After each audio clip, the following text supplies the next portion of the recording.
11:30 p.m. last night. My phone starts ringing. I take a look. It says pendejo number 2 is calling me, which means my supervisor is calling me after hours. So, of course, I am not picking up the phone. Text message, Junior, it's an emergency. Junior, help us out. Pictures, videos, all over a broken fire sprinkler pipe, okay? They got a major issue on their hands, and they don't know where the cutoff valve is, okay? And I'm not saying 1 because I don't give a fucking 2. I just got an 80-cent raise 2 weeks ago. This knowledge worth way more than 80 cents, huh? And yes, I'm petty as fuck. Today I come into work. That said supervisor is waiting for me with his 2 little henchmen. Oh, Junior, oh my God, we were calling you last night. It was an emergency. You didn't answer the text. Why didn't you answer? I was like, you were calling me in an emergency? He's like, yes. I'm like, what number were you calling? And he says, my number. I was like, that's the problem. That's not the number that you call in case of an emergency. He's like, what do you mean? I'm like, everyone knows that the number that you call in case of an emergency starts with a 9 and ends in a 11. You don't fucking call me. He's like, oh, Junior, that's so unfair. I'm like, no, it's not unfair.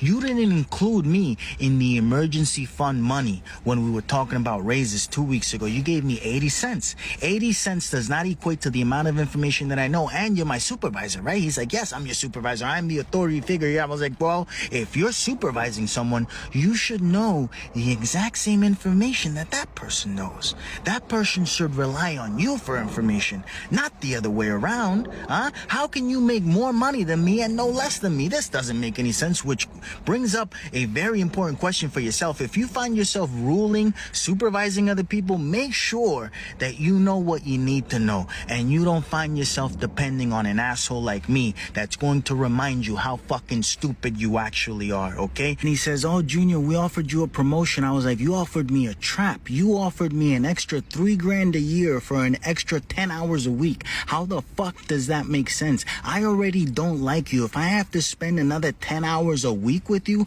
I would probably hate you and myself for allowing myself to put myself in that fucking situation. So a promotion is not really a promotion. It's a trap. You're not letting me live, and every single second that I spend here, every single fucking minute, I'm not any happier. So why would I do that to myself? He's like, oh, if you're not happy, you know what you got to do. I was like, yes, I got to tell you to fuck off. And that's what I'm doing. So you can fuck off. You could tell HR. I know you're going to say you got to go to HR now. No. Fuck HR too. I'm not going. I'm taking a mental health day. I'm having a mental breakdown right now. Oh my God, my head fucking hurts. I'm going to go see a doctor. And you know what they're going to tell me? Yes, you had a mental break. And I'll bring that paper in, and then there's nothing that you can fucking do about it. So fuck off, okay, Phil?